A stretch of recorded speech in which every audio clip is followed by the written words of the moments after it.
नमस्कार, मैं जीवन Kumar Shah, assistant professor, degree college Jagannathpur, Kolhan university Chaibasa, department of history.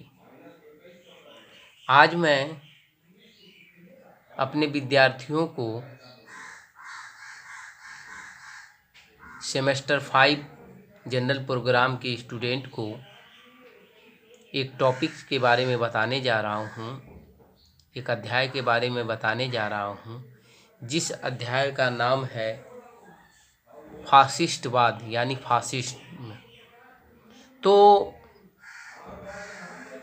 इस अध्याय से सबसे पहले हमें ये जानना है कि आपको इस अध्याय से परीक्षा में क्या प्रश्न संभावित तौर पर पूछे जा सकते हैं। अनुमानतः मैं ये बता सकता हूँ, इससे परीक्षा में जो प्रश्न पूछे जा सकते हैं, फासिस्टवाद का उदय कैसे हुआ, मुसोलिनी के बारे में बतावें, या फासिस्टवाद के उदय के कारणों का उल्लेख करें, या फासिस्टवाद पर एक संक्षिप्त टिप्पणी लिखें। इस तरह के प्रश्नों के उत्तर के तौर पर आप जो मैं ये बताने जा रहा हूँ, इसे सुनकर, समझकर और नोट डाउन करके आप स्मरण करके इसे याद रख सकते हैं और स्मरण कर सकते हैं और इसे परीक्षा हॉल में इसका फ़ायदा भी उठा सकते हैं। तो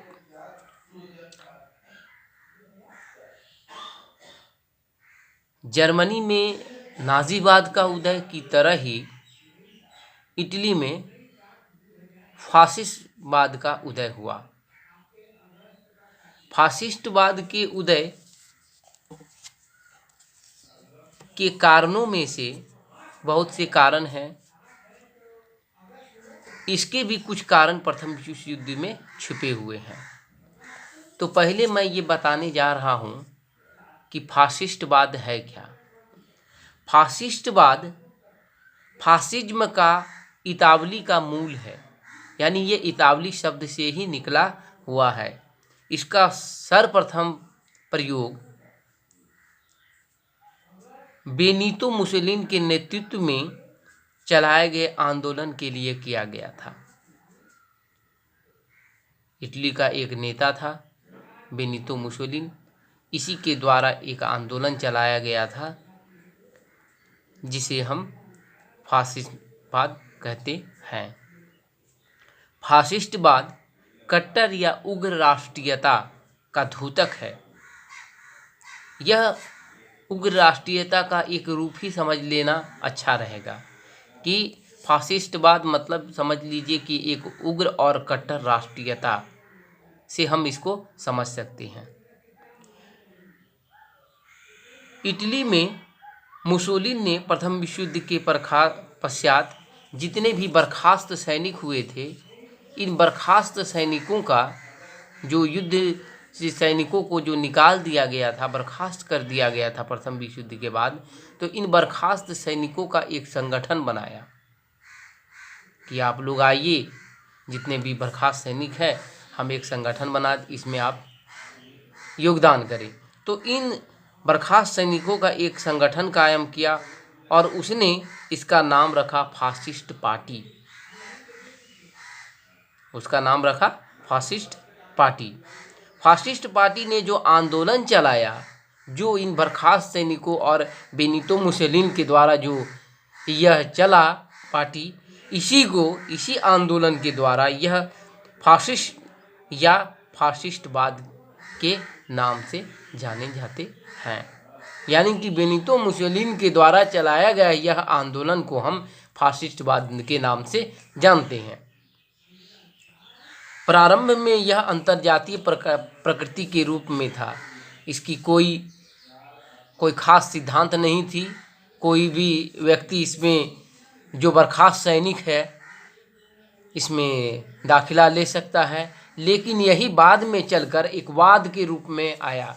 यानी वाद के रूप का मतलब यही हुआ कि एक सिद्धांत के रूप में यह आया, इसका एक सिद्धांत हुआ और इसकी यह सिद्धांत के रूप में इसकी एक शासन प्रणाली के तौर पर बेनितो मुसोलिनी ने इस पार्टी को विकसित किया कि इसका क्या सिद्धांत रहेगा, क्या इसके मायने है, इस पार्टी का गठन क्यों हुआ, इसको बाद में जोड़ा गया। यह प्रजातंत्र का विरोधी और तानाशाह का यह द्योतक भी था।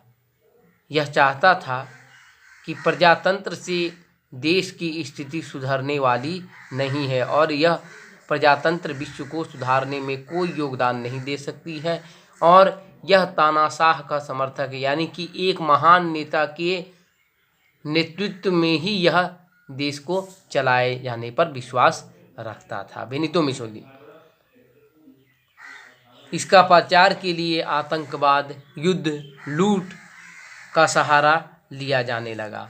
आतंक मतलब कि लोगों के अंदर यह डर पैदा करना कि हाँ, यही एक मतलब पार्टी है जो देश की स्थिति सुधार सकती, और घोर राष्ट्रीयता, यह पार्टी का मैंने जैसे बताया पहले कि घोर राष्ट्रीयता का द्योतक के रूप में समझना। तो लोगों को यह समझाया और युद्ध के जरिए यह अपने पार्टी को विकास की ओर ले गया। अब रही बात कि इटली में फासिस्ट का उदय क्यों हुआ, फासीवाद का उदय, फासिस्टवाद का उदय इटली में क्यों हुआ, इसके पीछे क्या मूलभूत कारण थे। इन कारणों को अगर हम देखें तो इनका प्रथम विश्व युद्ध में ही कारण के परिणाम में ही इसका कारण छुपा हुआ है। हालांकि प्रथम विश्व युद्ध में इटली भी युद्ध में भाग लिया और मित्र राष्ट्रों की ओर से युद्ध लड़ा। मित्र राष्ट्रों की ओर से युद्ध में भाग लेने में इन्हें फ्रांस और इंग्लैंड ने जिन प्रदेशों का प्रलोभन देकर युद्ध में भाग लेने के लिए कहा था, वो इसे प्राप्त नहीं हुआ।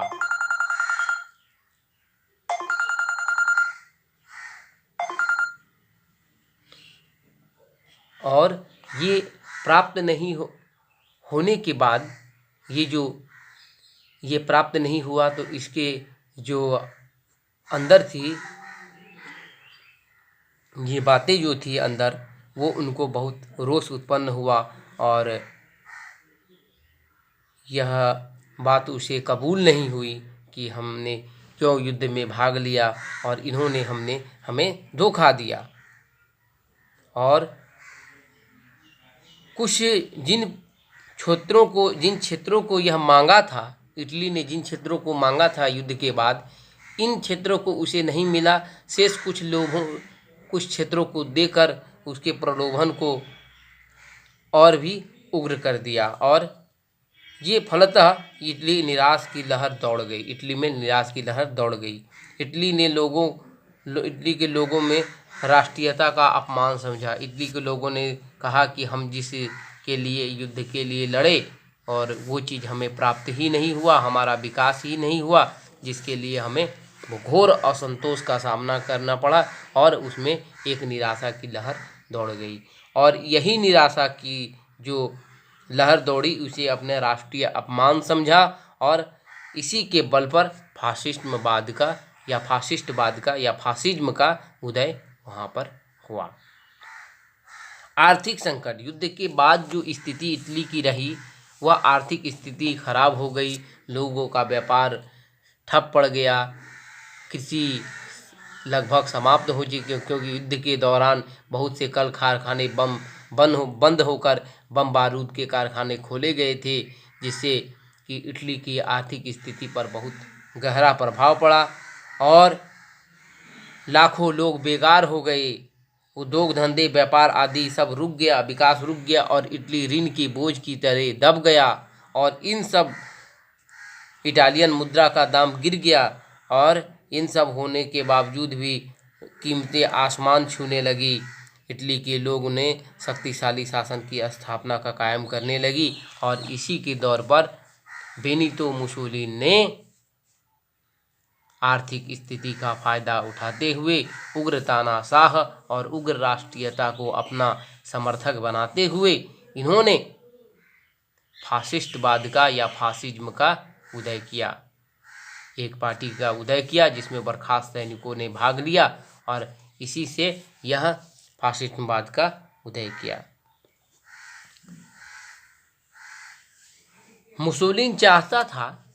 बेनितो मुसोलिनी चाहता था कि किस प्रकार उसका देश जो है प्रथम विश्व युद्ध के अपमान का बदला ले सके, और वो भीतर ही भीतर सैनिक को तैयार करने लगा युद्ध के, और उसके अंदर मर मिटने की भावना को वह विकसित किया। इस प्रकार बेनितो मुसोलिनी ने अपने को एक उग्र तानाशाह के रूप में बदला, और प्रथम विश्व युद्ध में जो उसे घोर निराशा मिली थी, जिस प्रलोभन से उसने प्रथम विश्व युद्ध में भाग लिया, वह प्रलोभन उसकी इच्छा पूर्ति नहीं हुए। मित्र राष्ट्रों ने उसे ठगा, और इस प्रकार उसे ठगे जाने पर वह बहुत निराश हुआ। जिस क्षेत्र को लेकर वह युद्ध में शामिल हुआ उस क्षेत्र को उसे प्राप्त भी नहीं हुआ, और कुछ कम क्षेत्रों को देकर उसे संतुष्टि प्राप्त करना पड़ा। इस प्रकार बेनितो मुसोलिनी ने यही समझा कि अब प्रजातंत्र से लोगों का भला होने वाला नहीं है, और यह प्रजातंत्र हमारे देश के लिए ठीक नहीं है, जिसके कारण हमारा आर्थिक विकास भी रुक गया, लोग बेरोजगार हो गए। यह घोर जो हमारी बेरोजगारी की स्थिति, जो आर्थिक स्थिति कमज़ोर हो गई, इसका कारण मित्र राष्ट्र के कुछ लोग ही थे, जिसके कारण ये अपने आप को संभाल नहीं सका, जिसके कारण फासिज्मवाद का उदय हुआ। तो आज के लिए इतना ही। धन्यवाद।